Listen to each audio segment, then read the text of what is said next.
জাতীয় সংসদ নির্বাচন আমাদের নাকের ডগায়। নির্বাচন উপলক্ষে নির্বাচনী আমেজ, নির্বাচনী উন্মাদনা গোটা দেশে ছড়িয়ে পড়েছে। এই পরিস্থিতিতে আমাদের কাছে অনেক মানুষ জানতে চান নির্বাচন উপলক্ষে করণীয় কি, কোন মার্কায় ভোট দিব, কাকে ভোট দিলে ভালো হবে ইত্যাদি পরামর্শ অনেকে, যারা একটু চিন্তা ভাবনা করেন যে আমার ভোটটা যেন কিয়ামতের ময়দানে আমাকে জবাবদিহিতার কাঠ গড়ায় দাঁড় না করায়, এই চিন্তা যারা করেন তারা আমাদের কাছে এই পরামর্শটি চান। আমি চিন্তা করলাম সেই পরামর্শটি পার্সোনাল না হয়ে যদি ইজমানি ভাবে হয়, আমভাবে হয়, তাহলে আমাদের অধিকাংশ মানুষের উপকার হওয়ার সম্ভাবনা আছে। সেজন্য বাংলাদেশের নির্বাচনী পদ্ধতি এবং এই ব্যাপারে ইসলাম কি বলে এবং ইসলামের ফতোয়ার পরিপ্রেক্ষিতে আমাদের কি করণীয়, কোরআন এবং হাদিসের আলোকে সংক্ষিপ্ত আকারে সেই কথাগুলো উপস্থাপন করার চেষ্টা করব বিতৌফিকিল্লাহি তাআলা ওয়া বিইজনিল্লাহ। আমরা সকলে অবগত আছি আমাদের দেশের নির্বাচন, আমাদের দেশের আইন, আমাদের দেশের কানুন, আমাদের দেশের দেশীয় বিধান যে মূল ভিত্তির উপরে পরিচালিত হয়, সেই মূল ভিত্তির নাম হলো ডেমোক্রেসি বা গণতন্ত্র। ঠিক আছে তো, নাকি ভুল বললাম? এই ডেমোক্রেসি বা গণতন্ত্র, ডেমোক্রেসি শব্দটা গ্রিক শব্দ। এই শব্দের অনেকে অনেক অর্থ করেছে, তবে আধুনিক গণতন্ত্রের জনক যাকে বলা হয় তার নাম হলো আব্রাহাম লিঙ্কন, আমেরিকান প্রেসিডেন্ট ছিলেন। আব্রাহাম লিঙ্কন এই ডেমোক্রেসি বা গণতন্ত্রের একটা অর্থ করেছেন, সেটা হলো এই: government of the people, by the people, for the people. অর্থাৎ জনগণের শাসন, জনগণের দ্বারা শাসন এবং জনগণের জন্য শাসন। কথাগুলো বোঝার চেষ্টা করবেন। গণতন্ত্রের এই যে অর্থ, এই অর্থের আলোকে গণতান্ত্রিক পদ্ধতিতে বাংলাদেশে আইন প্রণয়ন হয়। এই পদ্ধতিটা বাংলাদেশে বাস্তবায়িত হয় দুটি পদ্ধতিতে। সাধারণত দুইটা পদ্ধতিতে এই গণতান্ত্রিক এই অর্থটা বা ডেমোক্রেসিটা বাস্তবায়িত হয় দুইটা পদ্ধতিতে। একটা হলো সংসদ সদস্য নির্বাচন, আমরা ভোটের মাধ্যমে এমপি বানাই।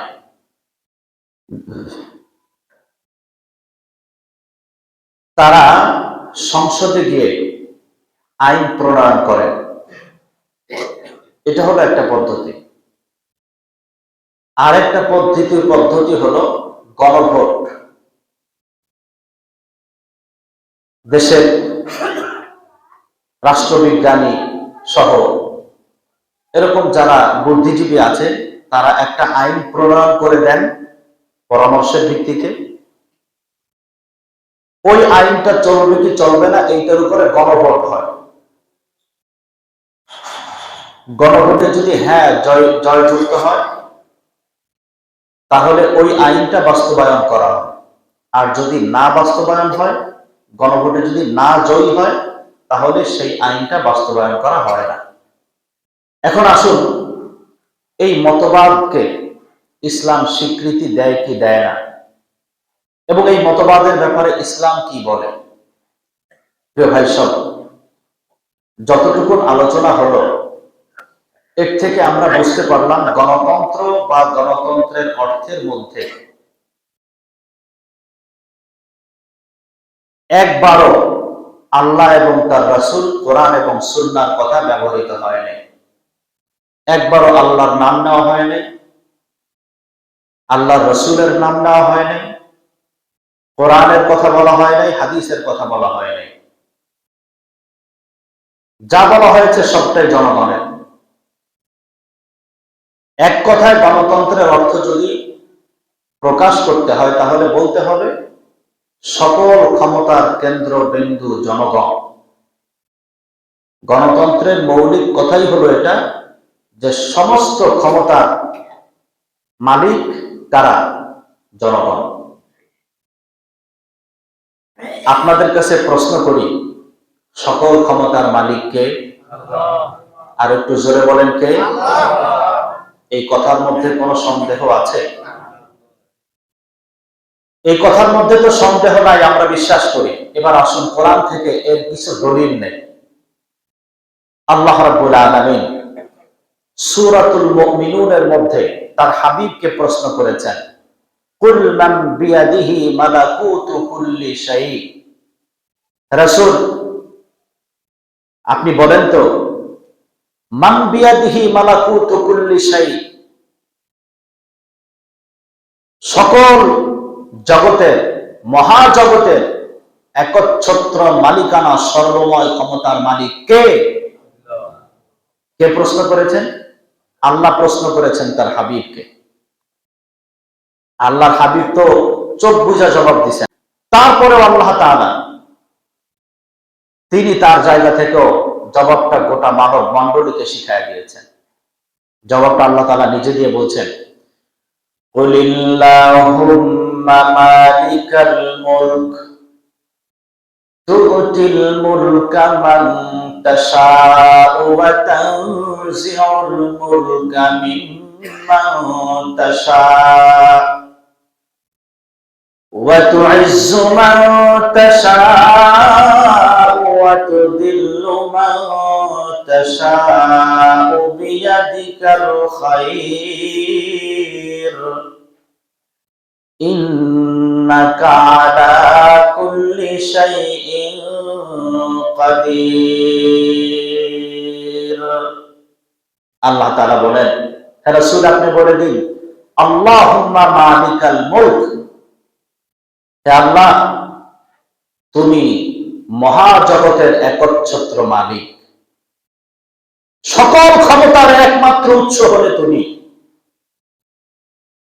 দুনিয়াতে যারা নিজেদেরকে রাজা দাবি করে, শাসক দাবি করে, নিজেদেরকে সরকার, প্রধানমন্ত্রী, প্রেসিডেন্ট দাবি করে, তাদের ব্যাপারে তোমার বক্তব্য কি আল্লাহ?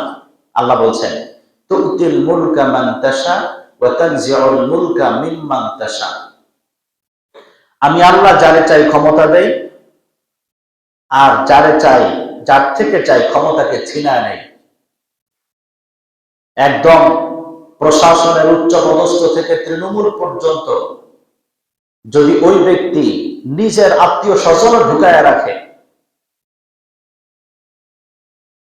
মানুষের টাকা মাইরা যদি সেই প্রশাসনকে বেতন দেয় শুধুমাত্র এই জন্য যেন প্রশাসন তাকে ক্ষমতায় বসায় রাখে, কিন্তু আল্লাহ যদি চান যে তাকে ক্ষমতায় রাখবেন না, সেই প্রশাসনও তার বিরুদ্ধে চলে যায়।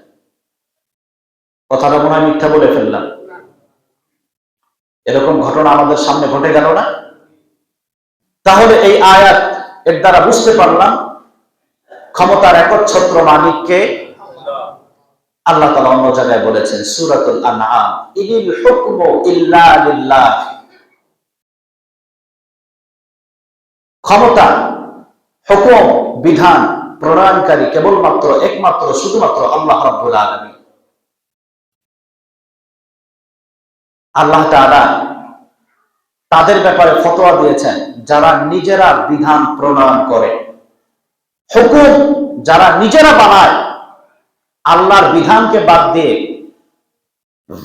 যারা নিজেরা বিধান তৈরি করে, আইন প্রণয়ন করে, সেই আইন যদি ইসলামের সাথে সামঞ্জস্যশীল না হয়, যদি সেটা সাংঘর্ষিক হয়, তাহলে এই কাজ যারা করে তাদের ব্যাপারে আল্লাহ তাআলা বলেছেন, ওয়ামান লাম ইয়াহকুম বিমা আনজালাল্লাহ ফাউলাইকা হুমুল কাফিরুন।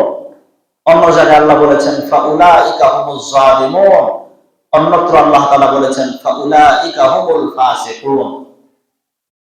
আল্লাহর বিধানকৃত বিধানকে বাদ দিয়ে, আল্লাহর দেওয়া বিধানকে মাইনাস করে যারা নিজেরা আইন তৈরি করে, যারা নিজেরা বিধান রচনা করে, তারা হয়তো ফাসিক, নয়তো জালিম, নতুবা কাফির।